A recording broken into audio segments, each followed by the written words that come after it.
साबुदाणाचा डोसा करायचा म्हटला की पहिलं काम काय साबुदाणा भिजवायचा. आज मी साबुदाणा भिजवलाच नाही आणि आधीपासून कोणताही प्रीमिक्स तयार करूनही ठेवला नाही. उपवासाची चटणीही तयार केली आहे. तरी हा असा छान डोसा तयार झाला. कसा केला चला तर सुरुवातीपासून पाहूया. 1 वाटी वरई.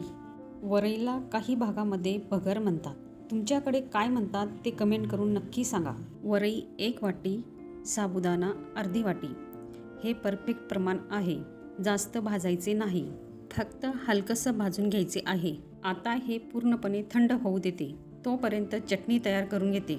अर्धी वाटी शेंगदाणे, 1 वाटी खोबरं, पाव चमचा जिरे, पाव चमचा मीठ, पाव चमचा साखर, 1 मिरचीचे 2 तुकडे केलेत, अर्धा चमचा दही, थोडं पाणी घालून बारीक करून घेते.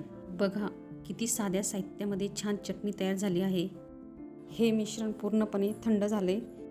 आता मिक्सरच्या जारमध्ये बारीक करून घेते. आता या पावडरमध्ये 2 चमचा दही घालावी, थोडं पाणी घालून अर्धा चमचा मीठ घालते.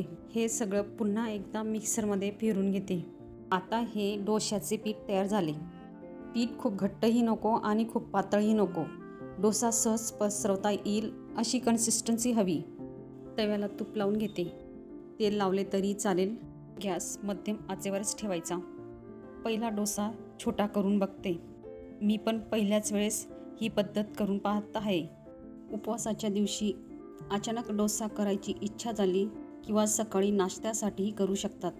तर ही पद्धत नक्की करून बघा. ह्याच पद्धतीने सगळे डोसे तयार करून घ्यावे. बघा साबुदाणा भिजवला नाही, प्रीमिक्स तयार करून ठेवलाही नाही, तरी डोसा छान तयार झाला आहे. पुन्हा भेटू नवीन रेसिपीसाठी.